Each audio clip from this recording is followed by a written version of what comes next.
ज्ञानाञ्जनशलाकया चक्षुरुन्मिलितं येन तस्मै श्रीगुरवे नमः।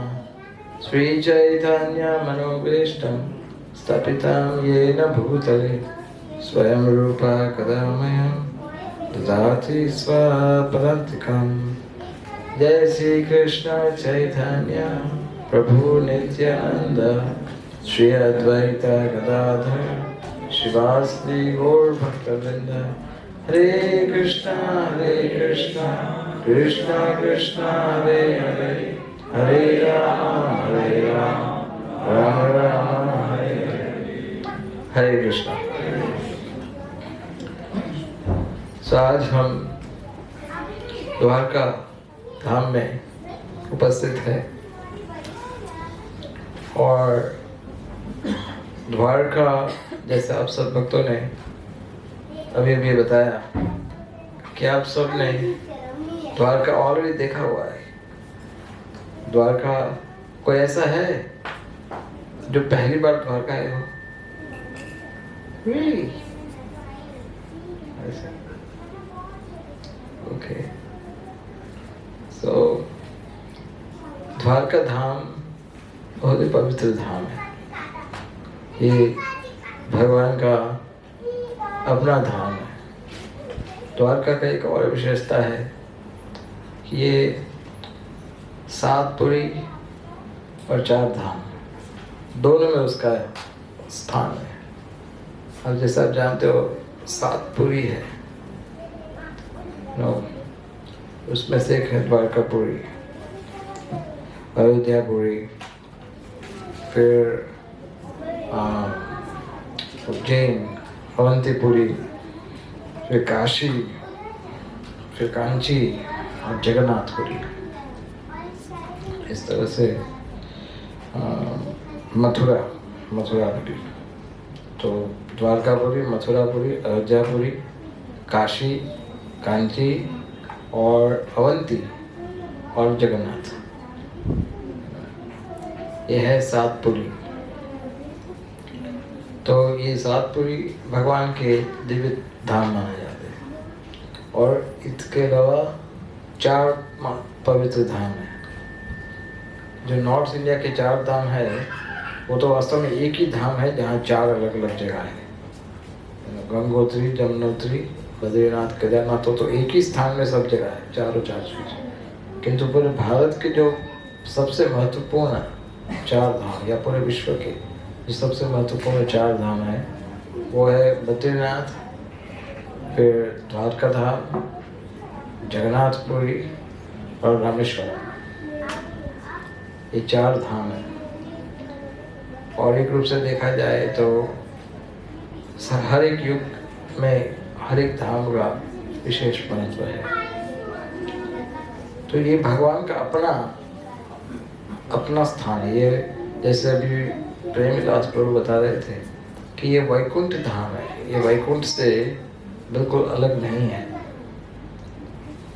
तो आपको लगेगा कि ऐसा कैसे? वैकुंठ धाम में इस प्रकार के हॉल होते हैं क्या वैकुंठ धाम बस से जा सकते हैं? तो वैकुंठ धाम में हम लोग इस धाम को वैकुंठ धाम कैसे कह सकते हो? ये भगवान का धाम का हिस्सा है ये जगह। इसके पीछे एक बड़ी कथा है। आप जानना चाहते हो इस कथाओं को, दिव्य कथाओं को, तो आपको संक्षिप्त में बताएंगे।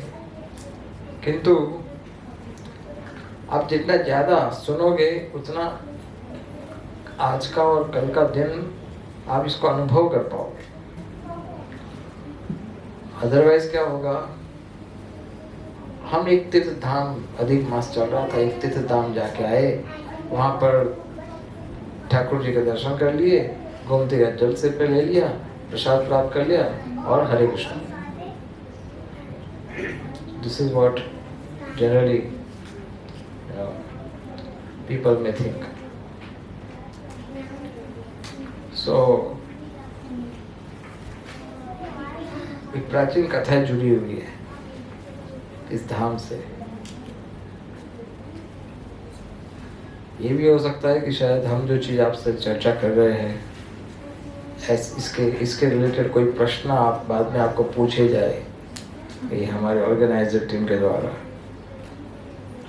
तो वो प्रश्न के उत्तर आप दे सकते हो। There may be a quiz competition. आज के स्केड्यूल में नहीं है, कल के स्केड्यूल में भी नहीं है, लेकिन there can be quiz competition in Vaikunth itself और in Ahmedabad itself, whatever. So प्राचीन काल में जैसे आप जानते हो भगवान ने इस सृष्टि की शुरुआत की थी, तो ब्रह्मा जी को ये कार्य सौंपा गया था और भगवान ने 14 मनुओं को उत्पन्न करवाया था ब्रह्मा जी के द्वारा।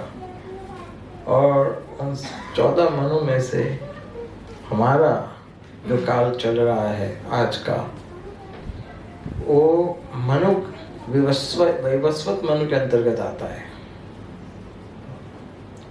तो वैवस्वत मनु या कहीं पर उनको विवस्वान कहा जाता है। तो वैवस्वत मनु के कई पुत्र थे, जिनमें से एक पुत्र का नाम था शर्याति। ये शर्याति जो थे एक बड़े राजा थे, प्रसिद्ध राजा। शायद आप लोगों ने सुना होगा ये जो आप लोग जो फेमस जो विंटर में खाते हो च्यवनप्राश खाते हो, उसका रेसिपी किसने बनाया था? च्यवन मुनि ने, वो उसके लिए प्रसिद्ध है। तो च्यवन मुनि की जो पत्नी थी उनका नाम था सुकन्या।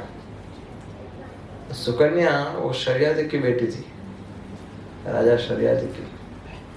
राजा शर्याति सुकन्या को लेकर के एक बार मुर्गया करने गए थे, और ये जो च्यवन मुनि थे तपस्या कर रहे थे कि उनकी आंखें दिख रही थी और कुछ नहीं दिख रहा था, वो पूरे छिपे हुए थे एंट हिल में। तो वो ग्लो वॉर्म समझ करके सुकन्या ने वो आंखें निकाल ली। तो राजा गुस्सा हो गए, ऋषि जो था च्यवन ऋषि गुस्सा हो गया और श्राप देने को तैयार हो गए। तो शर्याति ने समझे हो गलती हो गई, अपनी बेटी का समस्या के कारण पूरे राज्य को इसका भुगतना पड़ेगा। तो शर्याति ने कहा आप गुस्सा मत होइए, देखो मैं तो आपको ही मिलने आने वाला था, लेकिन हमारी बेटी को पता नहीं पड़ा, अभी छोटी है, उसको पता नहीं क्या करना चाहिए, किंतु मैं मेरी बेटी के लिए आपके जैसा कोई अच्छा व्यक्ति ढूंढ रहा था। तो सुकन्या को कहा कि बेटा तुम ये बहुत अच्छे ऋषि है, तुम इनसे शादी करो। तो सुकन्या को कन्यादान दे करके वो अपने इस हिसाब से बच गए। तो ये च्यवन ऋषि जो है वो बाद में लंबी कथा है च्यवन ऋषि की। तो और उसके बाद फिर शर्याति पूरे विश्व का राजा था, पूरे विश्व, सारी पृथ्वी उनकी थी शर्याति का। तो एक बार शर्याति के 3 बेटे थे। श्रीमद् भागवतम के 9वें स्कंद में इसका वर्णन आता है। उत्तांबरही, भूरिसेना एंड अनर्ता, ये 9वें स्कंद में इसका वर्णन है। तो शर्याति अपने आप को शक्तिशाली बता रहा था कि मैं सबसे शक्तिशाली हूँ राजा। तो उन्होंने क्या किया, एक बार ऐसा अनाउंस कर दिया, इस जो यहाँ पर जो भी पृथ्वी है, ये सारी धरा, ये सारी पृथ्वी का मैं एकमात्र राजा हूँ, मैं एकमात्र स्वामी हूँ। तो बाकी तो कोई कुछ नहीं बोले, सच ही बोल रहे हैं कि वही राजा थे, बाकी तो कोई कुछ नहीं बोले। लेकिन अनर्थ करके जो बेटा था, उनका छोटा बेटा, तो अनर्थ भगवान का भक्त था। अनर्थ ने कहा सॉरी, हम आपकी इस बात से सहमत नहीं है। तो सूर्यादि ने कहा क्यों, क्या तुम्हें विश्वास नहीं कि मैं राजा हूं पूरे इस पृथ्वी का? बोले नहीं, मुझे विश्वास है, मैं इसके लिए कहाँ मना कर रहा हूँ। तो फिर क्यों मना कर रहे हो? तो कहा सारी पृथ्वी जो है उसके एकमात्र स्वामी है श्री हरि, भगवान है इस सृष्टि के स्वामी, आप नहीं। ईशावास्यमिदं सर्वम, सारी सृष्टि भगवान की संपत्ति है, उनकी है, श्री हरि। तो फिर वो गुस्सा हो गया, सबके सामने बोले तुम मेरा अपमान कर रहे हो, जाओ, मैं तुम्हें मेरी प्रॉपर्टी से बाहर करता हूँ। और विशेष करके तुम क्या कह रहे हो, ये सारी सृष्टि हरि की है, श्री हरि की, भगवान की है, कृष्ण की है, ये सारी सृष्टि उनकी है।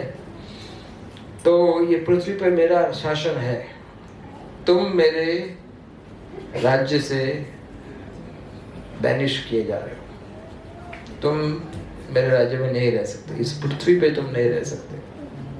ये धरा पर, ये पृथ्वी, ये जो भूमि है, ये मेरी भूमि है, इस भूमि पे तुम नहीं रह सकते।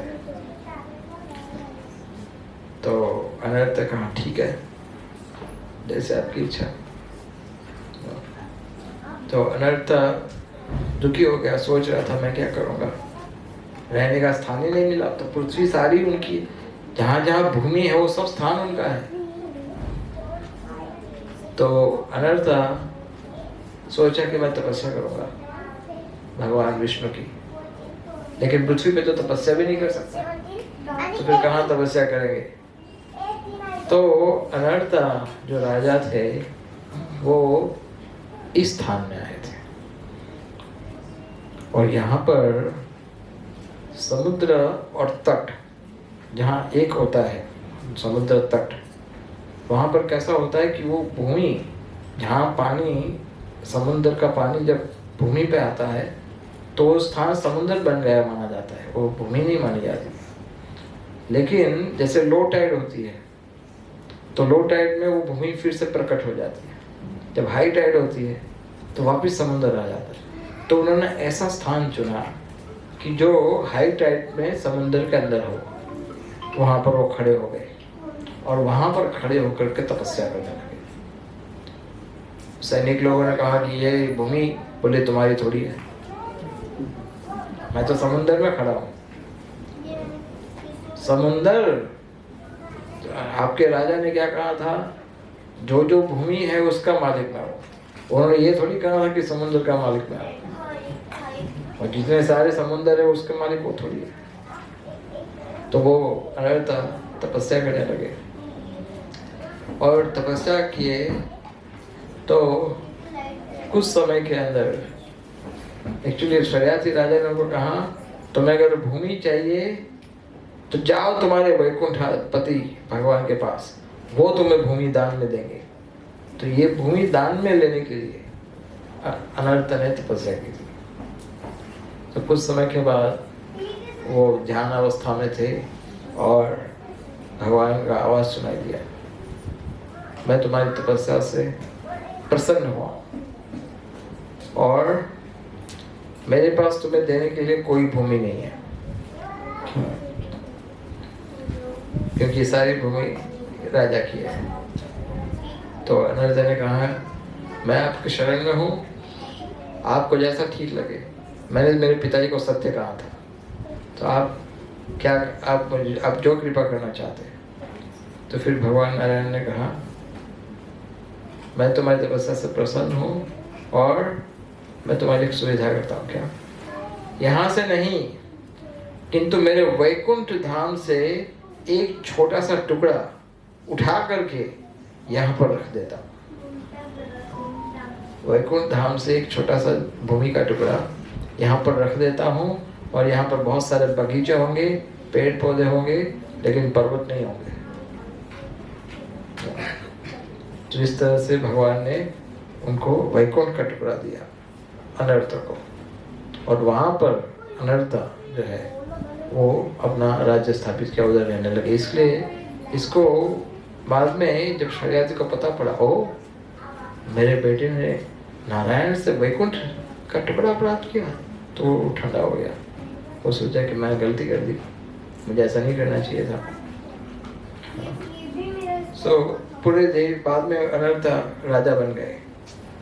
सो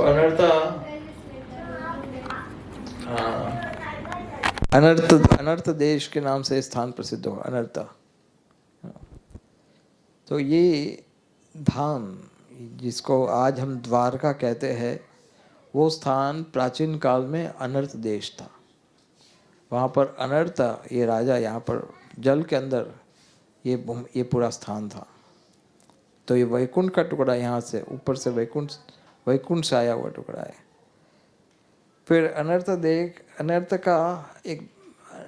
का एक बेटा था जिसका नाम था राजा रैवत।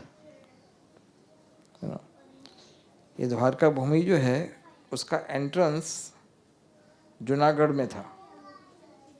अभी भी जूनागढ़ जो जगह है वहाँ से द्वारका नगरी शुरू होती थी। हमें लगता है कि ये छोटा सा गांव है द्वारका, नहीं, वहाँ से शुरू होती है द्वारका नगरी।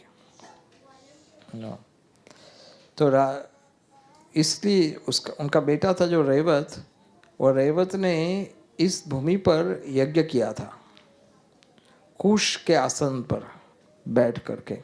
इसलिए इस स्थान का नाम तब से पड़ा कुशस्थली, द्वारका का कुश का स्थल, कुशस्थली द्वारका। सो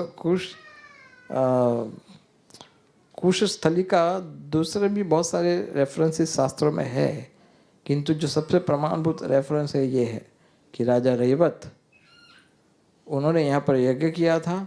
और फिर रैवत ने सोचा कि सब कुछ है हमारे पिताजी के राज्य में, किंतु पर्वत नहीं है। तो राजा रैवत ने सोचा कि मैं पर्वत लाऊंगा यहाँ पर। तो श्रीशैलम गए थे। श्रीशैलम सुना है आपने? श्रीशैलम गए थे, और श्रीशैलम जाकर के वहाँ से एक महान पर्वत, श्रीशैल का पुत्र ही था, और श्रीशैल के जगह से एक पर्वत उठा करके वहाँ से इधर ट्रांसफ़र किए पूरा पर्वत। वो प्राचीन काल में ये संभव था। तो उन्होंने पूरा पर्वत उठा करके जूनागढ़ में रखा, और उस पर्वत का नाम रैवतक पर्वत के नाम से जाना प्रसिद्ध हुआ, जो रैवत राजा लेके आए थे। और वो रैवतक पर्वत जो है, आज आप लोग किस पर्वत से नाम से जानते हो? जिसको आप गिरनार कहते हो, वो है रैवतक पर्वत, जो राजा रैवत लेके आए थे। तो रैवत राजा जो थे,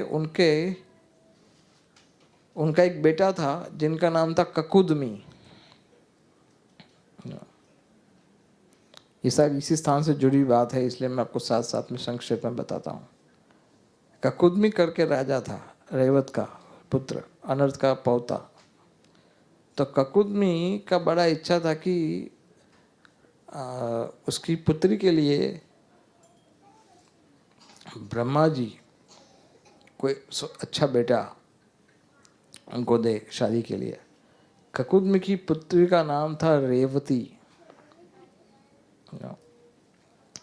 तो वो चाहते थे कि एक अच्छा बेटा उनको प्राप्त होगा, अपनी बेटी को दामाद के रूप में एक अच्छा बेटा मिले। तो वो चले गए ब्रह्मा जी के पास, ककुदमी अपनी बेटी को लेकर के। वहाँ पर संगीत चल रहा था, गंधर्व कुछ लोग आए थे, और उन लोगों ने ब्रह्मा जी को कहा था कि क्या हम आपको थोड़ा सा गान सुना सकते हैं। ब्रह्मा जी ने कहा कि बहुत लोग मुझे मिलने आते हैं, लेकिन बोले हमें थोड़ा समय दीजिए। और ठीक है, आप लोग आपका कीर्तन करो, आपका डांस करो, संगीत। तो ब्रह्मा जी उसी समय ककुदमी पहुँचे। तो ककुदमी को कहा कि तुम्हें रुकना पड़ेगा, थोड़ी देर रुको, जब तक इनका गंधर्वों का पूरा जो परफॉर्मेंस है पूरा हो जाए, तब तक यू हैव टू वेट। तो वो रुक गए। फिर भगवान ब्रह्मा जी ने कहा, पूछो ककुदमी क्या क्या चाहते हो तुम? तो ककुदमी ने कहा, मेरी बेटी के लिए एक अच्छा दामाद आप ढूंढ के दीजिए। तो ब्रह्मा जी बड़े जोर से हंसने लगे। ब्रह्मा जी ने कहा, तुम दामाद ढूंढने के लिए मेरे पास आए हो? तो ब्रह्मा जी के आसपास भी कोई होगा, उनके सर्वंट, वो भी सर बोले, ब्रह्मा जी कब से मैट्रिमोनी शुरू कर दिए? लेकिन ब्रह्मा जी उन्होंने कहा कि देखो, तुम अगर शादी कराते हो अपनी बेटी की, तो ना तुम्हारा कोई रिश्तेदार बचा है, ना कोई तुम्हारा दूर दूर तक, अब तो ककुदमी कौन है वो भी लोग नहीं जानते। Forget about your daughter. और ऐसा बोले, यहाँ पर एक क्षण, वहाँ पर पृथ्वी पर 1 साल बीत जाता है। तो वहाँ तो कई चतुर्युग बीत गए, कई कई करोड़ों साल बीत गए, अभी तुम्हारा कोई काम नहीं उधर, कोई क्या करोगे शादी? लेकिन अब तो मैं आ गया, ठीक है, अब मैं कुछ व्यवस्था करता हूँ। तो तुम्हारी पुत्री जो है वो भगवान की नित्य संगिनी है, वो लक्ष्मी का अंश है, इसलिए अभी तुम चले जाओ पृथ्वी पर, वहाँ पर बलराम जी भगवान प्रकट हुए हैं, उनसे तुम्हारी बेटी का शादी कराओ, वो द्वारका धाम में। तो फिर ककुदमी रेवती को लेके आए। रेवती तो बहुत पुराने युग की थी, तो बहुत हाइट वाली थी, और बलराम जी द्वापर युग के थे, प्रकट हुए थे, तो उनकी हाइट छोटी थी। तो ककुदमी जाकर कहा कि मेरी बेटी से शादी करने का ब्रह्मा जी का आदेश है, ब्रह्मा जी का सजेशन है। बलराम जी ने कहा, हाँ हाँ, तुम्हारी बेटी से शादी तो मैं करूँगा, लेकिन हाइट इश्यू है। हाइट तुम्हारी बेटी की बहुत बड़ी है। तो फिर बलराम जी ने कहा, वो मेरे पास इसका सॉल्यूशन है, तुम चिंता मत करो। तुरंत ब्रह्मा जी ने अपना हल निकाला, और हल वो रेवती के कंधे पे रखा, और रेवती को वो पूरा नीचे कर दिया, लेवल, अब 1 लेवल का हो गया। Now I can marry. इस युग की हो, द्वारका युग में हो तो द्वापर युग में हो तो द्वापर। तो बलराम जी का विवाह हुआ था रेवती से, वो जूनागढ़ में हुआ था, जो द्वारका का एंट्रेंस माना जाता है उस स्थान पे। तो ये द्वारका नगरी बड़ी प्राचीन नगरी उस समय से है, किंतु उसके पश्चात वरुण देव ने इस नगरी को पूरा जलमग्न कर दिया था, और कई युग बीत गए इस स्थान में। कुछ राक्षस लोग रहना शुरू कर दिए थे आसपास में, ऐसा सब था। किंतु जब भगवान वृंदावन से मथुरा गए, और मथुरा जाकर के, मथुरा उनको कौन लेकर गया था? अक्रूर जी उनको मथुरा लेके गए। किसके बुलावे पर? कंस के बुलावे पर। तो कंस ने एक बड़ा रंगमंच का आयोजन किया था, और वहाँ पर जाकर के भगवान ने कंस का सबसे पहला काम क्या किया? कंस का वध किया। पहले बहुत सारे लोगों को मारा, फिर बाद में कंस का वध किया। कंस की 2 पत्नी थी, प्रमुख पत्नी, जिनका नाम था अस्थि एंड प्राप्ति। ये दोनों जो बहनें थी, किसकी बेटियां थी? महाराज जरासंध की बेटी थी। और महाराज जरासंध कृष्ण से बड़ी शत्रुता रखते थे, और जब पता पड़ा, दोनों बेटियां बड़ा हल्ला मचा करके अपने पिताजी के पास गई और बोला, ये पिताजी, इसको कभी जीवित मत छोड़ना है, इनके तो हम दोनों को इसने विधवा बनाया। बोले सगा भांजा है, फिर भी इसका दिमाग नहीं है। जरासंध ने कहा कि अवश्य, तुम बिल्कुल चिंता मत करो, अभी मैं आक्रमण करता हूँ मथुरा नगरी पर। अब मथुरा अपने आप को समझता गया है, छोटा सा राज्य है, और हम बिहार के राजा थे जरासंध, और मैं जाऊँगा वहाँ पर आक्रमण। 23 अक्षौहिणी सेना लेकर के आक्रमण किया जरासंध ने मथुरा पर। अब भगवान तो अभी अभी आए हैं, अभी तो कुछ सेटल हुए नहीं है ठीक से। जैसे आप आज सुबह सुबह अभी अभी आए हो, और आपको बोलो संभालो ये सब जिम्मेदारी, तो जैसे भगवान अभी आए ही थे और भगवान को कहा कि अटैक हो रहा है मथुरा का, तो कृष्ण बलराम सोचे डोंट वरी, हम लोग संभालेंगे। तो बड़े जोर से बड़ा भयानक युद्ध हुआ मथुरा के बॉर्डर पर।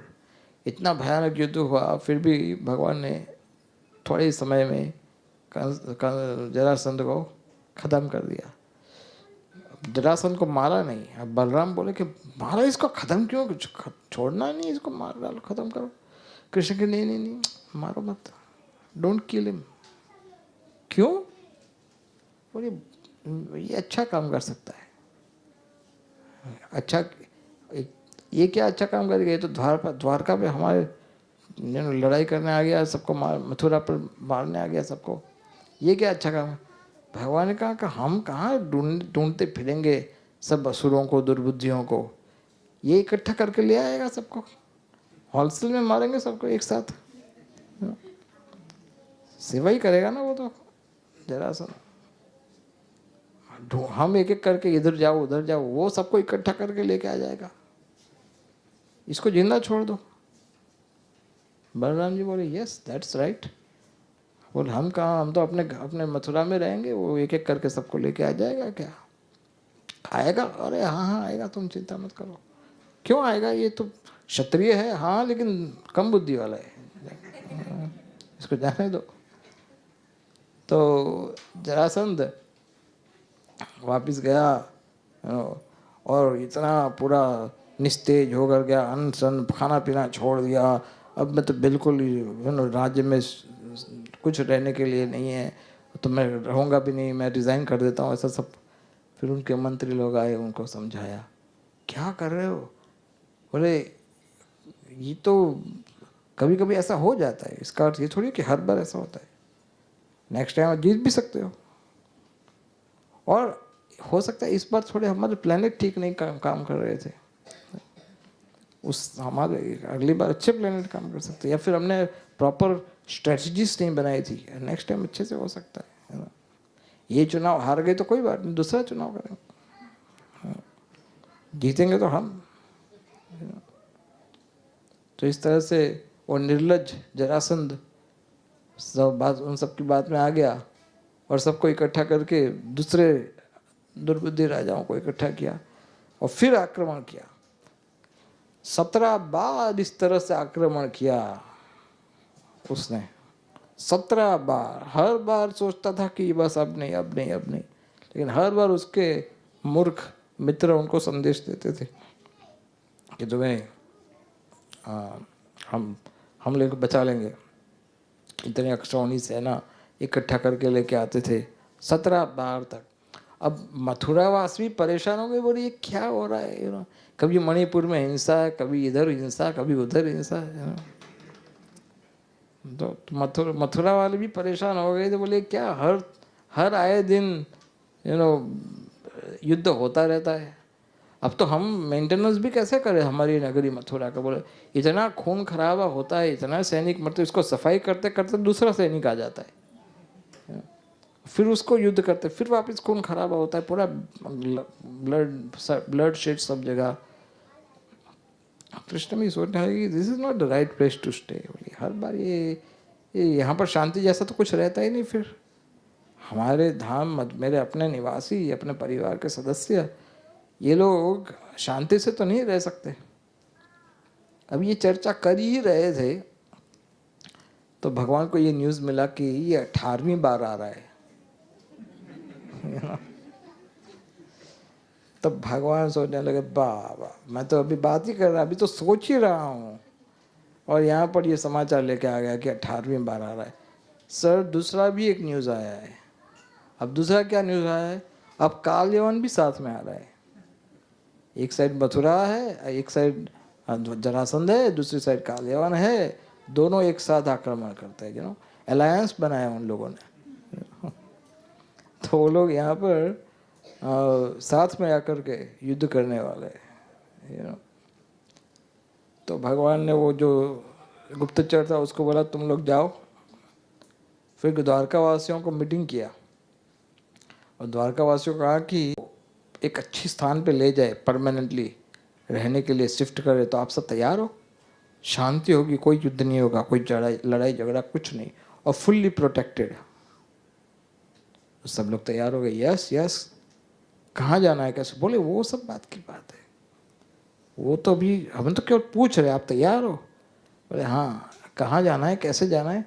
बोले वो सब वो मैं बलराम जी से चर्चा करता हूँ, तुम लोग तैयार हो तो हम करेंगे, यस। तो फिर भगवान ने तुरंत अपने एक असिस्टेंट को बुलाया, बोले सर्च करो, गूगल मैप खोलो, कहाँ जा सकते हैं हम। तो भगवान को पता था कहाँ जाना था, क्योंकि भगवान को पता है कि मेरा अपना धाम जब यहाँ पर है, वैकुंठ का टुकड़ा जब वहाँ से ऑलरेडी मंगा के रखा है, तो मैं उधर ही नहीं जाऊँ क्या? तो भगवान ने पूछा कि वो स्थान पे आज क्या सिचुएशन है, ऐसे वो सब जानते, लेकिन कहा कि प्रभु वहाँ पर समुद्र का पानी है द्वारका में। तो भगवान ने कहा ठीक है, विश्वक्सेन को आदेश, विश्वकर्मा को बुलाए, कम हियर। तो विश्वकर्मा तुरंत प्रकट हो गए, यस सर, क्या आदेश है। तो भगवान ने कहा मुझे एक नगरी, पूरी विशाल नगरी बना करके दो। ऐसा नगरी होना चाहिए जहाँ सारा मेंटेनेंस ऑटो मोड में होना चाहिए। जब रात को जब लोग जब सो जाए, उस समय सब कुछ ऑटोमेटिक हो, सारा क्लीनिंग सफाई वगैरह सब कुछ, इवन माली का काम भी आधी रात को कर दो, सब कुछ ऑटोमेशन अपने आप होना चाहिए। दिन के समय में किसी को कोई प्रॉब्लम नहीं होनी चाहिए। और जल मग्न, जल के अंदर किसी को पता भी नहीं पड़ेगा कि कौन है, कहाँ पर रहता है, पूरा फुल्ली सिक्योर्ड। हाँ, तो सब विश्वकर्मा ने कहा कि कितने दिन में बनाए? कितने दिन? आज रात को रेडी चाहिए। तो विश्वकर्मा सोचे आज रात को रेडी, यस। तो तुम्हें विश्वकर्मा किस काम के हो? That's your duty, you should do it. तो विश्वकर्मा पूरा मन से उन्होंने ये द्वारका नगरी तुरंत प्रिपेयर कर दी, और एक ही रात में पूरा उन्होंने द्वारका नगरी बना दिया। अभी किसी को पता नहीं था ये सब चीज़। द्वारकावासी को तो ऐसा था कि कल सुबह कृष्ण बताएंगे कि हम कौन सा स्थान चुना है, कैसे जाना है वगैरह वगैरह। कृष्ण ने यहाँ जो सो रहे थे, सारे के सारे सोते हुए मथुरा वासियों को पूरा 1 सेकंड में ट्रांसफ़र कर दिया। कहाँ ये लोग रात की स्लीपर बस में बैठेंगे, और कहाँ इतना सारा घंटा और इतना परेशान क्यों करना है सबको? 1 सेकंड में रात को सोए, नेक्स्ट डे उठे तो सीधे द्वारका के अंदर। और जब भगवान लेके आए तो केवल मथुरा वासियों को नहीं, सारे पशु पक्षी पेड़ पौधे, यहाँ तक कि छोटे से छोटी चींटी भी मथुरा की, उसको भी भगवान ने द्वारका शिफ्ट कर दिया। भगवान दयालु है, सब जीवों पर हम लोग डिफरेंस करते, भगवान के लिए सारे जीव एक समान है, सारे ही उनकी प्रजा है, सारे जीव उनकी प्रजा है। तो जब दूसरे दिन सब लोग सुबह उठे तो देखा, हाँ महल पूरा बदल गया, जगह बदल गया। लेकिन भगवान ने और एक महत्वपूर्ण सूचना विश्वकर्मा को दी थी। भगवान ने कहा कि देखो, अभी अभी मैं मथुरा आया हूँ वृंदावन से, अभी तो ज़्यादा साल नहीं हुआ, अभी शादी करना बाकी है, और इसलिए तुम्हारी जो नगरी हो उसमें कम से कम 9 लाख महल मुझे चाहिए, बहुत बड़ा नगरी बनाना।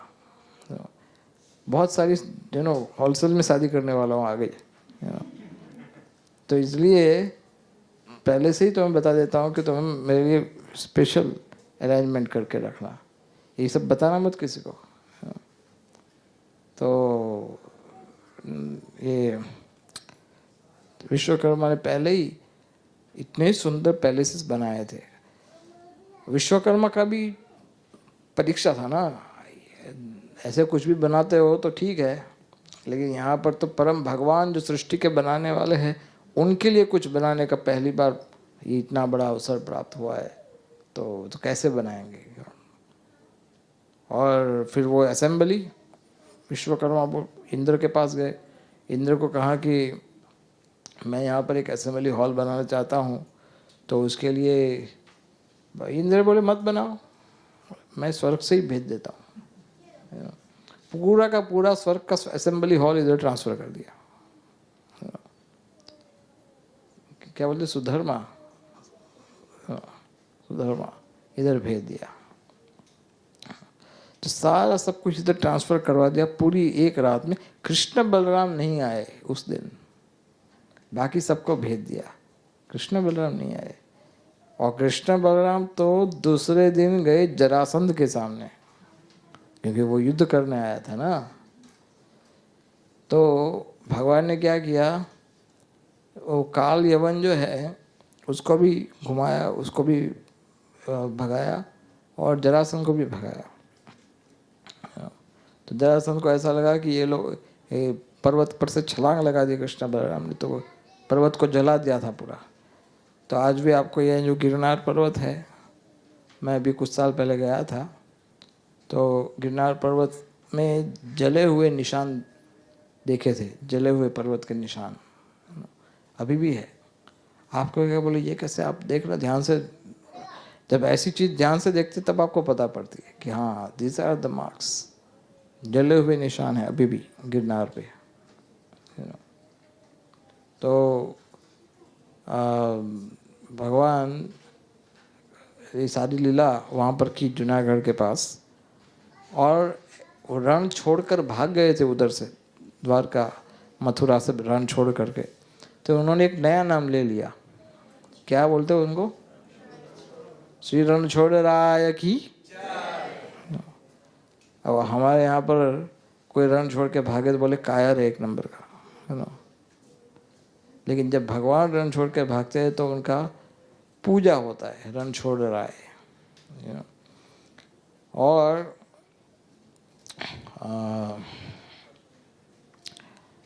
जब भगवान यहाँ पहुँच गए, फिर उन्होंने यहाँ पर 100 साल निवास किया था द्वारका में, 100 years, अधिक से अधिक समय।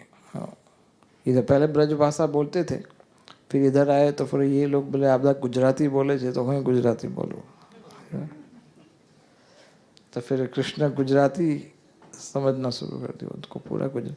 तो आप में से कई भक्त जो गुजरात में जन्म लिए हैं, तो ये द्वारकावासी, ये कृष्णा, ये गुजराती ही है मान लो। 100 साल एक आदमी का जब 100 साल किसी स्थान में रहता है तो वो उसी स्थान का हो जाता है, ऐसा माना जाता है। तो कृष्ण गुजराती भी है और यूपी के भी है और वैकुंठ के भी है, सब जगह के है, आपके भी है, हमारे भी है, सबके है। सो कृष्णा जब यहाँ द्वारका में रहते थे तो उन्होंने कई महत्वपूर्ण लीलाएं, तो उन्होंने जो सबसे पहला जो विवाह किया था रुक्मिणी, तो भगवान सोच रहे थे कि सबसे पहला विवाह कैसा होना चाहिए, थोड़ा हटके होना चाहिए। सबसे पहले विवाह किडनैप करके, रुक्मिणी को किडनैप करके। तो उनको लेटर मिला था रुक्मिणी की ओर से। अब ये रुक्मिणी रहती थी कुंडीनपुर में, विदर्भ, जिसको आज महाराष्ट्र में नागपुर के पास कुंडीनपुर, तो वहाँ पर वो रहती थी। और जब वो छोटी सी, उनके पिताजी के पास बहुत सारे संत लोग आते रहते थे, नारद मुनि और सब बड़े बड़े संत आते रहते थे और लेक्चर देते थे।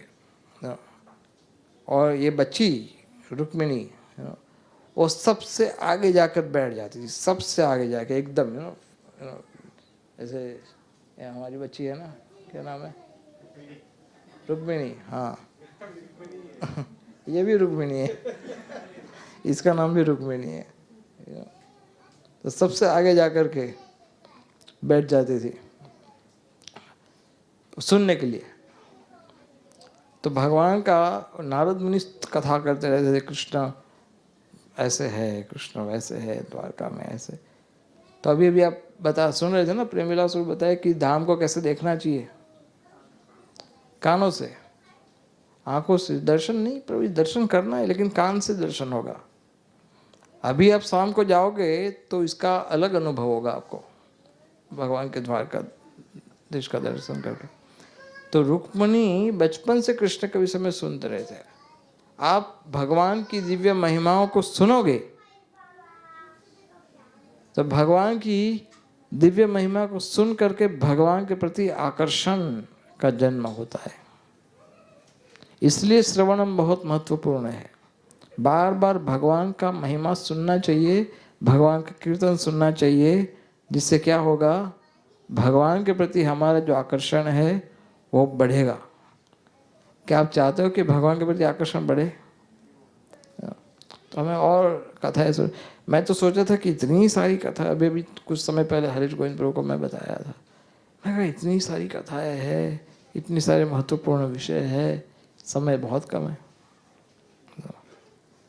और भी अन्य विषय है चर्चा के लिए।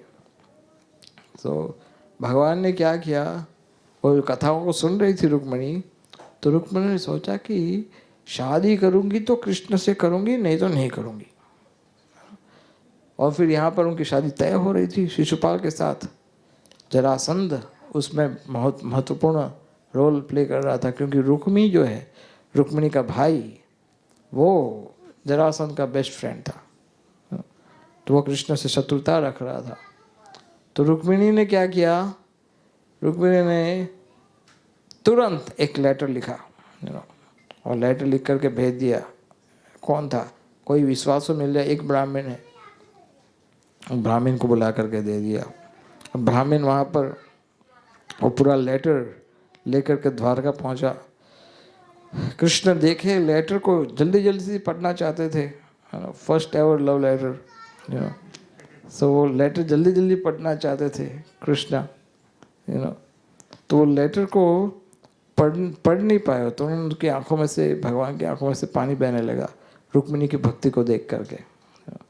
तो फिर भगवान ने ब्राह्मण को दे दिया लेटर, तुम पढ़ो, तुम पढ़ो और पढ़ के सुनाओ। तो भगवान, ब्राह्मण ने लेटर पढ़ के बताया और कहा कि मैं जन्म लेने तैयार हूँ, लेकिन शादी तो तुमसे ही करूँगी। यहाँ पर एक भी ऐसा पुरुष नहीं है कि जिससे मैं शादी कर सकती हूँ। एक भी ऐसा पुरुष नहीं है। सब बोले हड्डी मांस ऐसे शरीर वाले सब है, दिव्य पुरुष चाहिए, उनसे मैं शादी कर सकती हूँ। तो भगवान ने पूरा लेटर सुना और ब्राह्मण को बोला, अभी तुम्हें रेस्ट वेस्ट नहीं मिलेगा करने को, अभी इसी वक्त ऑन द स्पॉट हम लोग जाएंगे कुंडीनपुर, अभी इसी वक्त, यस चलो। सीधे रातों रात बैठ गए भगवान अपने स्पेशल चैरियट में, और फुल स्पीड में, इतनी तेज चल, बोले ब्राह्मण सुनने लगे, बोले आज तक बोले इतनी स्पीड में कभी कहीं गया नहीं, ये एक्सप्रेस भी नहीं, ये तो फ्लाइट में भी इतनी स्पीड नहीं होती, बोले इतनी स्पीड में पहुंचा रहा है ये। तो ब्राह्मण भी थोड़ा परेशान था, डर रहा था, कृष्ण डोंट वरी, जल्दी पहुंचना है। पहुंच गए, पहुंच करके पहले सीधा वहाँ पर द्वारका कुंडीनपुर आकर के उन्होंने क्या कहा कि तुम जाओ, ब्राह्मण, ये रुक्मिणी परेशान होगी, तो परेशान रुक्मिणी को पहले बोल दो कि मैं आ गया हूँ और तुम्हें किडनैप करने के लिए, लेकिन मैं अंदर नहीं आया हूँ, बॉर्डर पर हूँ कुंडीनपुर। तो वहाँ पर ब्राह्मण पहुँच गए। रुक्मिणी तो ऐसे पूरा निस्तेज, पूरा मुंह लटका करके, अब तो कृष्ण आएंगे ही नहीं, आज तो शादी है, यज्ञ में ऑलरेडी आहुति देना शुरू हो गया है, और सब लोग ने फास्ट करके रखा है। शिशुपाल तो ऑलरेडी मंडप के पास बैठ गया है, वो तो यज्ञ में स्वाहा स्वाहा कर रहा है, पंडित लोग सारे यह मंत्र बोल रहे हैं, और अब तो कोई बोले अब क्या कर सकते, बोले यहाँ पर दुर्गा देवी का मंदिर है, उनकी पूजा करने के लिए जाते हैं। तो ब्राह्मण ने बोल दिया कि कृष्ण आ गए हैं और तुम्हें जल्दी किडनैप करने वाले हो। पूरा आसपास के सब दास यहाँ भी सोए, अरे ये अभी कुछ समय तक तो बिल्कुल जैसे मरी हुई लटका हुआ चेहरा, ये बिल्कुल अब ये इतनी चमक उसके चेहरे पे कैसे आ गई, राजकुमारी को हुआ क्या है, अचानक से इतनी चमक कैसे आ गई चेहरे पे। लेकिन उनकी जो सखियाँ थी रुक्मिणी, उनको उन्होंने बोल दिया आज मेरा शादी होने वाला है, तो वो लोग सब लोग गए। तो हाँ, तो रुक्मिणी को पता था कि कृष्ण उधर ही आएंगे किडनैप करने के लिए, तो सारे राजा सबको पता था। बोलते ना कैसे तैयार हुई है दुल्हन, और रुक्मिणी इतनी सुंदर है, तो देखना चाहते थे सब। तो सारे राजा और सारे सैनिक वैनिक सब घोड़े वोड़े सब लेकर के पहुंच गए इस मंदिर के बाहर, और वहाँ से रुक्मिणी आई, पैदल चल करके जा रही थी, धीरे धीरे दर्शन वगैरह कर लिया, वहाँ से वरदान प्राप्त कर लिया, कुछ मंगलसूत्र दे दिया उधर से देवी ने, देवी साक्षात प्रकट हुई, और पूरा आशीर्वाद वरदान सब हो गया, पूजा। फिर जब वापस जा रही थी तो रुक्मिणी ने सोचा कि एक बार देख तो ले कि कृष्ण आए हैं, तो ऐसे पूरा कपड़ा यहाँ था, आँख से ऐसे देख नहीं सकते थे, और उनके बाल को इस तरह से सजाया था कि ऐसे बाल को हटाना पड़े देखने के लिए, कृष्ण को देख उस साइड। जैसे ही रुक्मिणी ने अपना चेहरा घुमाया और जैसे ही अपने बाल थोड़े से फेस के ऊपर से हटाए, उन्होंने देखा और सारे सैनिक धड़ाधड़ करके घोड़े के ऊपर से नीचे गिरने लगे। आज तक ऐसी सुंदरता देखी नहीं थी, सारे बेहोश हो गए। रुक्मिणी की सुंदरता देख करके सब बेहोश होकर के घोड़े से गिरने लगे, एक एक करके सब ये क्या अपना फालतू का धनुष बाण लेकर के खड़े हुए थे, ये एक ही बाण काफी था। रुक्मिणी देवी का एक ही बाण, एक दृष्टिपात किया, सब खत्म, एक ही बाण में सारे खत्म, सब गिर गए। और वहाँ पर कृष्ण आए और कृष्ण ने रुक्मिणी को सब लोग देखने गए, वो शिशुपाल अकेला था। बाद में पता पड़ा कि रुक्मिणी का हरण हो गया है, तो सब एक एक करके भाग गए। ब्राह्मण बोला कि बोले शिशुपाल जी आप यहीं पर बैठे रहिए, मैं जरा जाके आता हूँ, क्या हो रहा है यहाँ, हल्ला मच गया पूरा।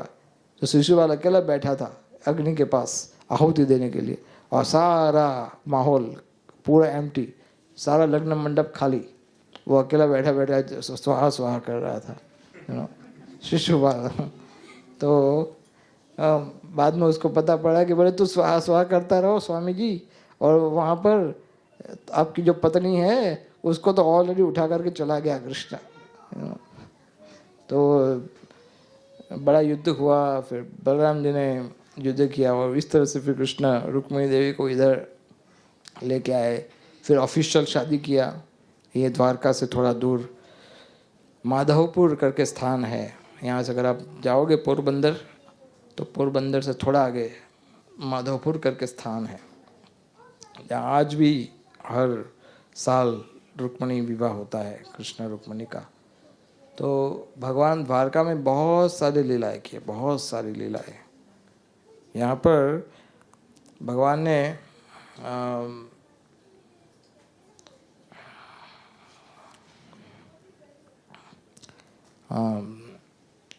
अभिमन्यु आदि सबका ट्रेनिंग इधर हुआ था।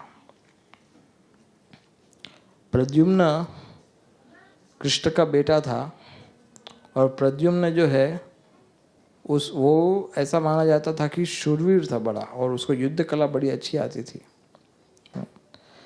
तो जब अभिमन्यु का जन्म हुआ था, अर्जुन के पुत्र, सुभद्रा तो इधर ही रहती थी वैसे, जब अपने मायके में जब अभिमन्यु छोटा था, तो यहाँ पर अभिमन्यु ने शिक्षा ग्रहण की, और द्रौपदी के दूसरे जो 5 जो बच्चे थे सबके, तो उन लोग को उन्होंने काम्पिल्य भेजा था शिक्षा ग्रहण करने के लिए। वो क्या बोलते हो सब, काम्पिल्य, राइट, ध्रुव ध्रुव पांचाल, पांचाल्य प्रदेश, पांचाल देश, वहाँ भेजा था। तो वहाँ पर क्या हुआ कि ये लोग का मन नहीं लग रहा था। सबकी इच्छा थी कि हम लोग सब अभिमन्यु के साथ जाना चाहते हैं। तो कृष्ण ने मान ली, सबकी बात जान ली। तो कृष्ण ने ही द्रौपदी को सजेशन दिया। कृष्ण ने कहा तुम्हारे अपने जो बच्चे हैं वो उधर पढ़ेंगे, इससे अच्छा है यहाँ पढ़वा, यहाँ भेज दो। तो सारे बच्चों को इधर द्वारका भेज दिया। सारे बच्चे बड़े इधर हुए थे द्रौपदी के, द्वारका में।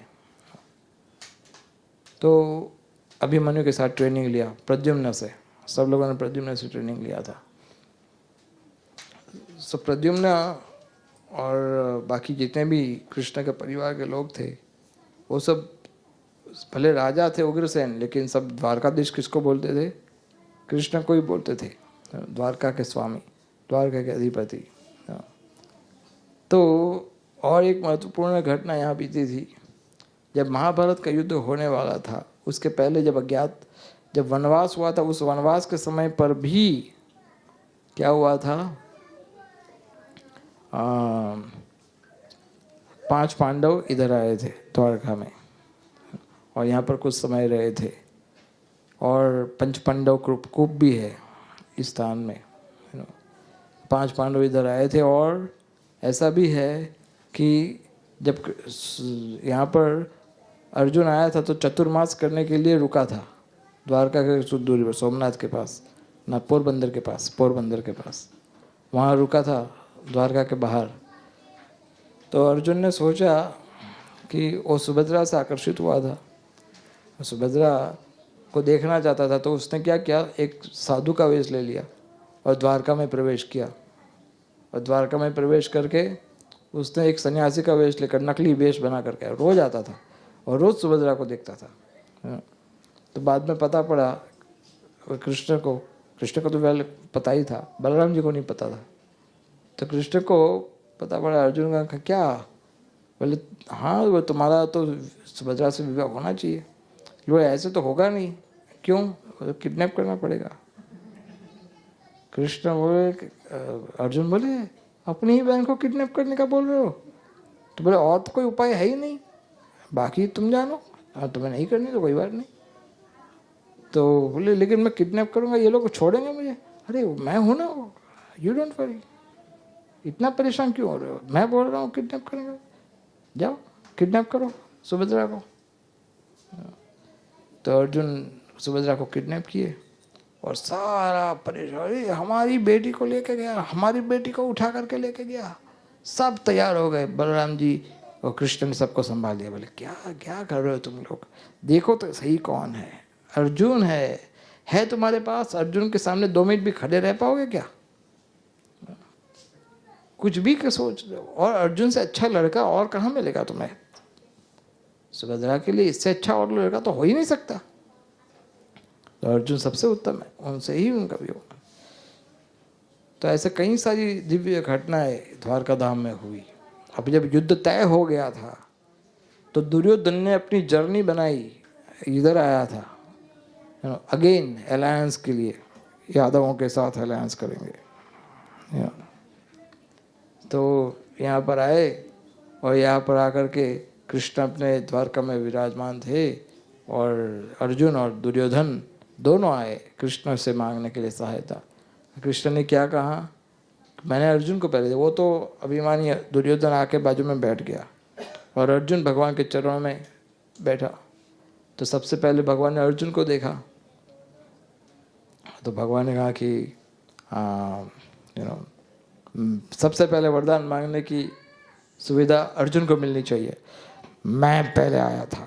दुर्योधन ने कहा, ओ तुम भी आए हो, तुम कब आए? बोले मैं उससे पहले आया था। ओ तुम मुझसे पहले, उनसे पहले, लेकिन अर्जुन छोटा है तुमसे, मांगने का अधिकार छोटों को पहले होता है, बड़ों को नहीं होता है। तो दुर्योधन को पूरा बोले कितना मेहनत करके इधर आया था, अब ये सारी यदु सेना को ही अर्जुन ले जाएगा। भगवान ने कहा देखो मांगना है तो मांगो, लेकिन पहले एक बात ठीक से सुन लो। बोले क्या? मैं युद्ध नहीं करने वाला। हाँ, युद्ध नहीं करोगे ना, युद्ध नहीं करने वाला, शस्त्र भी नहीं उठाऊंगा, बिल्कुल निहत्था रहूंगा। तो बोले क्या मांग सकते हो? एक है मेरी यदु सेना और एक साइड हूं मैं, क्या जो चाहिए मांग लो। तो भगवान ने जब ऐसा कहा तो दुर्योधन के मन में बुलबुले फूटने लगे, सोचने लगा कि इसको ऐसे भी मुझे क्या करना है, नियति का क्या काम। सेना कुछ होगी, सेना की सहायता चाहिए ना, युद्ध करने जा रहे हैं हम, थोड़ी यहाँ पर खेल खेलने जा रहे हैं, यहाँ पर युद्ध करने जा रहे हैं। तो वहाँ पर भगवान हमारे साथ युद्ध करेंगे ना, भगवान हमारी तरफ से युद्ध करेंगे, वो इम्पोर्टेंट है ना। तो अर्जुन को करना है, वो भले कबड्डी खेले, हमें क्या। तो मन में सोच रहा था कि ये मांग लेगा सेना और मुझे खाली हाथ इसको लेके जाना पड़ेगा।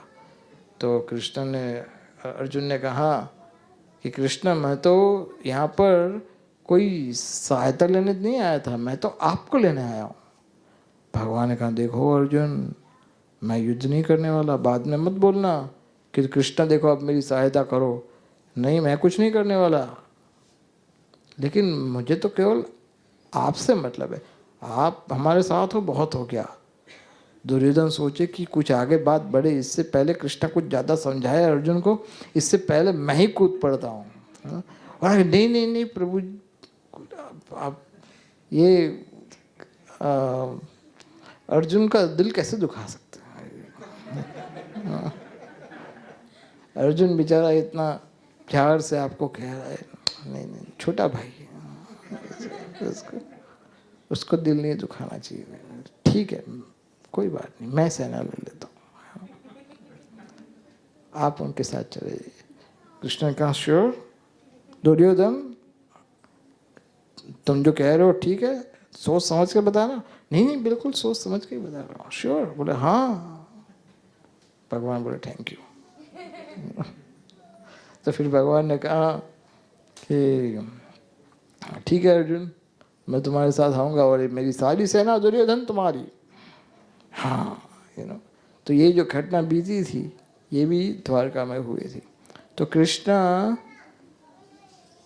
भक्त, अगर हम लोग कई बार ये समस्या गलती कर बैठते हैं, भगवान से मांगते हैं ये दो ये दो ये दो, लेकिन मांगना है तो क्या अर्जुन की तरह मांगना चाहिए। अब जो देने वाले को मांग रहे हैं, हम लोग क्या करते हैं, हे प्रभु आप मुझे ये वरदान दीजिए, ये सुविधा दे दीजिए, ये सुविधा दे दीजिए, ये कई बार भक्त लोग के मन में भी ऐसा होता है और सोचते हैं कि ये एक थोड़ी सुविधा ये अच्छा हो जाए, ये थोड़ा ये। क्या चाहिए आपको पहले तय करो, यादव की सेना चाहिए या कृष्ण चाहिए। हाँ बड़ा प्रश्न है ये, इसमें हम सब लोग गड़बड़ी कर बैठते हैं, किसको मांगना। अगर जो व्यक्ति भगवान से नहीं मांगता, भगवान को ही मांग लेता है, बोले मुझे और कुछ नहीं चाहिए, मुझे आप चाहिए, अगर आप प्रसन्न हो तो संसार में और किसी चीज़ की आवश्यकता नहीं मुझे। तो ये विचार अर्जुन का है। तो इस तरह से द्वारका में अनेक प्रकार की दिव्य लीला, दिव्य घटना हुई। ये जो विग्रह आप देख रहे हो, ऐसा भी कहा जाता है ये 5000 साल पुराना विग्रह है। आज जो द्वारका में, ऐसे तो द्वारका पूरी जलमग्न हो गई थी पूरी तरह से, लेकिन थोड़ा बहुत अगर बचा हुआ है, बोले ये लोग अहमदाबाद से आएंगे तो कहाँ जाएंगे, इनके पास यात्रा का धाम पृथ्वी में होना चाहिए सबके लिए।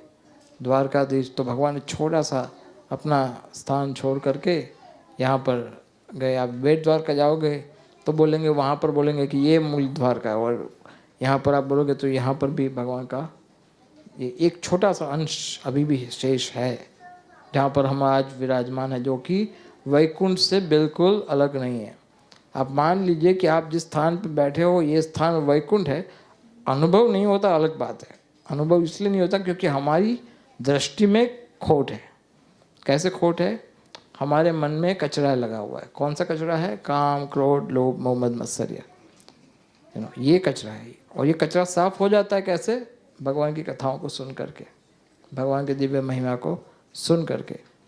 तो इसलिए इस वैकुंठ धाम में जब भगवान यहाँ पर स्वयं रहते हैं, हमेशा यहाँ रहते हैं विराजमान। Begada, what is it, Mohammed Begada या सम मुस्लिम जो था राजा, उसने कुछ 400 500 400 साल पहले उसने मंदिर को तोड़ा था।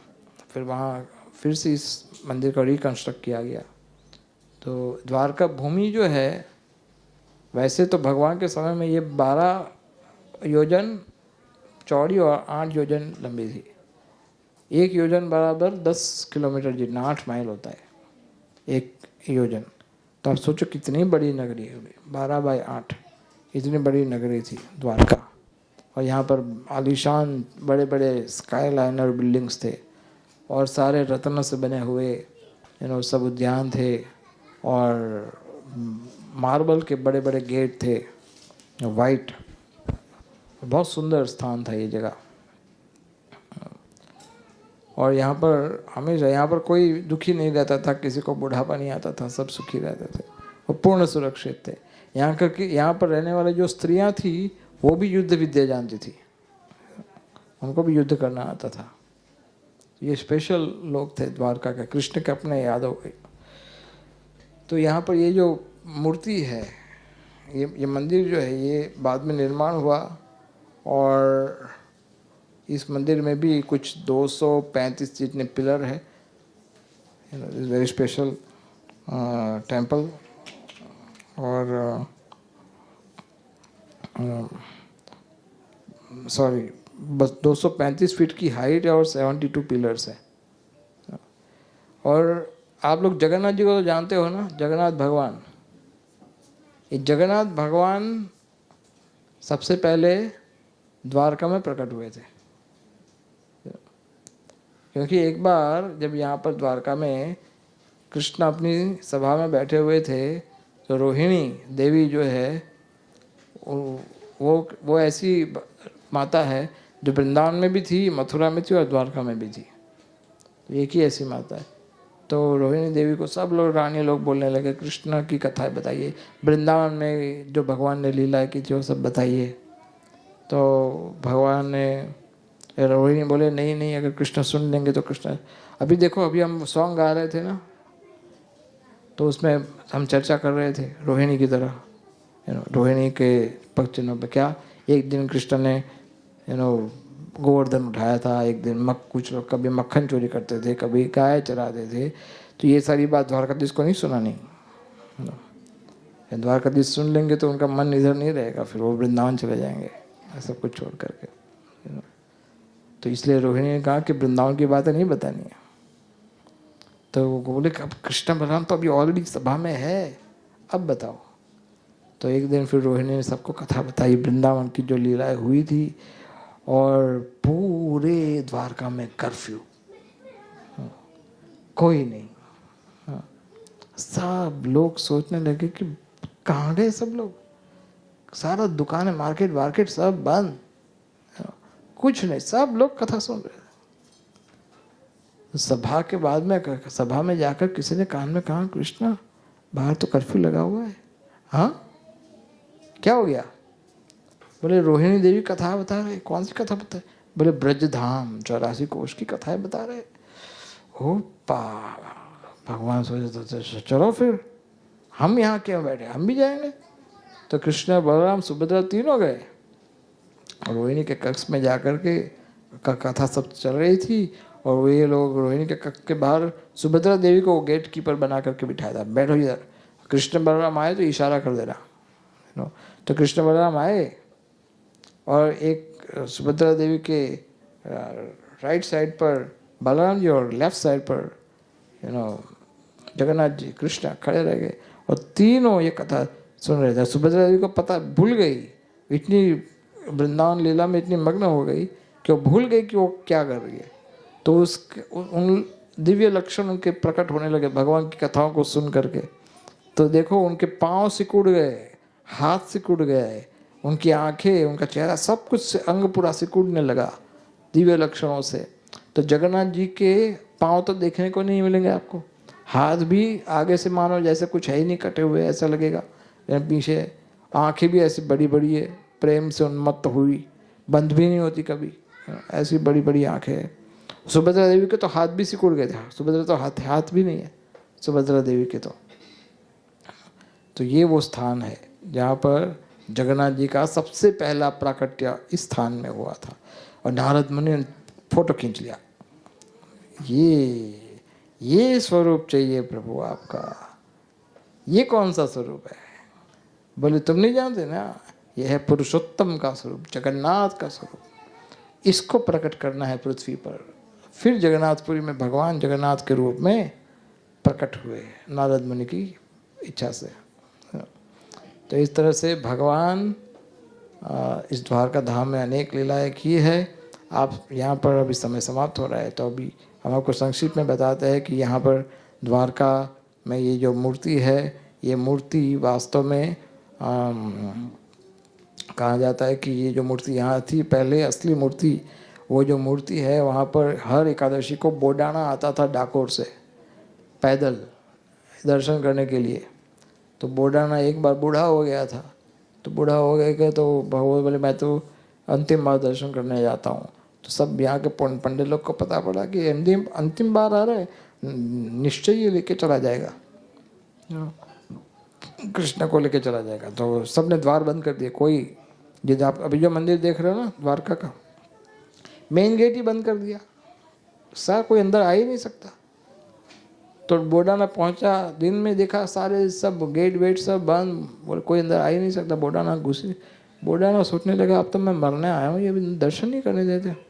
भगवान ने उसको इशारा किया हृदय से, बोले डोंट वरी, तुम प्रतीक्षा करो रात तक, रात को करेंगे कुछ। तो सब लोग सो रहे, जैसे आप लोग अभी सुबह से आए हो, आपको शाम तक का प्रतीक्षा करना पड़ेगा दर्शन करने के लिए। तो बोडाना वहाँ पर रात तक, भगवान का कृपा चाहिए था इसलिए, अगर आपको भी कृपा चाहिए इसलिए हम तो सोच के आपको इधर बिठा के रखे।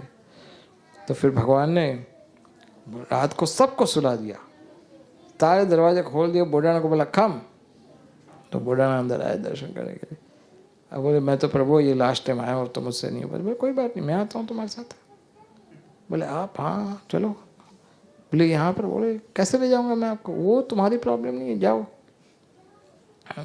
तुम किसी को जगाओ, यहाँ बात करो कि मुझे बैलगाड़ी ला के दो, बैल और गाड़ी। तो बोले सबको पता था बोडाना को कौन देगा, तो सबके पास उठाया। तो बोले बोडाना को बोला कि ये गाड़ी, एक आदमी था उसने बोला भाई टूटी हुई गाड़ी किसी काम में नहीं आ रही है, ऐसे भी ये ले जाओ तुम इसको। 2 बूढ़े बैल और एक टूटी गाड़ी दे दिया। और फिर बोडाना के साथ भगवान बैठ गए। भगवान सोचे कि ये बेचारा कहाँ चलाएगा इतनी, यहाँ से डाकोर तक। भगवान ने कहा कि बोडाना तुम पीछे रेस्ट करो, बैठ जाओ, मैं चलाता हूँ बैलगाड़ी। लेकिन प्रभु आप, मैं ही चलाता हूँ, मैं जल्दी पहुँचा दूँगा, तुम नहीं पहुँच पाओगे जल्दी, बैठ जाओ। तो पीछे बिठा दिया बोडाना को और भगवान डाकोर चले गए। यही विग्रह जो डाकोर में आप देख रहे हो वहाँ पर चले गए। वहाँ पर फिर वो जो उमरेट करके जो स्थान है वहाँ पर सूर्योदय होने वाला था। तो फिर भगवान ने कहा कि अब लोग देखेंगे। बोले गाड़ी मैं चला रहा हूँ। बोले मैं सारथी नहीं हूँ, अर्जुन का हूँ, तुम्हारा नहीं हूँ। तो इसलिए लोग, इससे अच्छा है कि they will better you drive, मैं पीछे बैठ जाता हूँ। तो फिर भगवान वहाँ पर गए और फिर बहुत सारा वहाँ सब सेना पीछे आ रही थी और बहुत दंगा हुआ उधर, और अल्टीमेटली बोडाना को मार ही डाला। तो बाद में उनकी जो पत्नी थी उनको कहा कि बोडाना की पत्नी को कहा कि तो भगवान ने उसको बोला कि देखो ये मूर्ति, भगवान ने कहा कि मेरी जो द्वारका की असली मूर्ति है, बोले मैं तो यहीं रहूँगा और ये लोग को चाहिए तो बोले तुम्हारे पास जो सोना है उतना धन उसको दे दो, वो दूसरी मूर्ति बना लेंगे। तो बोले मेरे पास कहाँ सोना है? बोले ये तो है नथुनी, वो दे दो। बोले इससे? बोले हाँ हो जाएगा। तो पंडितों को बोला देखो परेशान मत हो। क्यों? बोले तुम्हें बहुत सारा सोना मिल जाएगा, तुम नया मूर्ति बनवा लो। तो बोले ठीक है। तो फिर तुला दान हुआ, वो जो आप वहाँ पर तुला हुआ था डाक, तो तोला हुआ वहाँ पर। फिर कथा शायद आपने सुना होगा आगे का। तो फिर वहाँ से जगन्नाथ द्वारकाधीश का जो असली मूर्ति है वो उधर रह गया, और इधर उनको कहाँ सावित्री कूप करके स्थान है द्वारका में। और सावित्री कूप में आपको एक पत्थर मिलेगा जिससे मूर्ति बनाओ। और ये पंडित लोग जो थे वो लोग रुक नहीं पाए, और ये मूर्ति पूरी होने से पहले ही इन लोगों ने दरवाज़ा खोल दिया। वो उनकी आंखें आज के शाम मंदिर दर्शन करोगे ना, ये मूर्ति जो है उसमें आंख नहीं मिलेगी आपको, है ना, क्योंकि वो आंख बनाई नहीं थी बनाना। तो लेकिन भगवान ने कहा कि इस मूर्ति में, ये द्वारकाधीश में और डाकोर में रणछोड़ है, उसमें कोई अंतर नहीं, दोनों को एक समान फल मिलेगा, दोनों को डाकोर, दोनों को एक समान द्वारकाधीश की कृपा मिलेगी। तो आप सब लोग द्वारकाधीश का कृपा लेने को तैयार हो। यहाँ पर गोमती वशिष्ठ मुनि की बेटी गोमती नदी के रूप में इधर आई हुई है। गंगा का अंश माना जाता है, वही गंगा ही है, वो अलग नहीं है, गंगा ही है। तो उसका कृपा भी आप ले सकते हो, समुद्र में यहाँ मिलती है। और राजा नृग वो भी इधर, वो आपने गेट देखा होगा आते समय, एक इस्कॉन गेट है बड़ा द्वारका के, आप वो इस्कॉन गेट के बिल्कुल पीछे महाराज नृग, जिनकी जो कथा 10वें स्कंद में पढ़ते हो, तो वो जो कुआं है जिसके अंदर वो छिपकली बन के गिरे थे, वो कुआं वहाँ पर है, नृग वेल, वो उधर ही है उस गेट के पीछे। So there are many other places. बाकी सब चीज़ें आपको हरीश गोविंद प्रभु और प्रेम विलास प्रभु अपने स्टेटमेंट्स में बताएंगे। Thank you. हरे कृष्णा। द्वारिकाधीश की कृष्णा।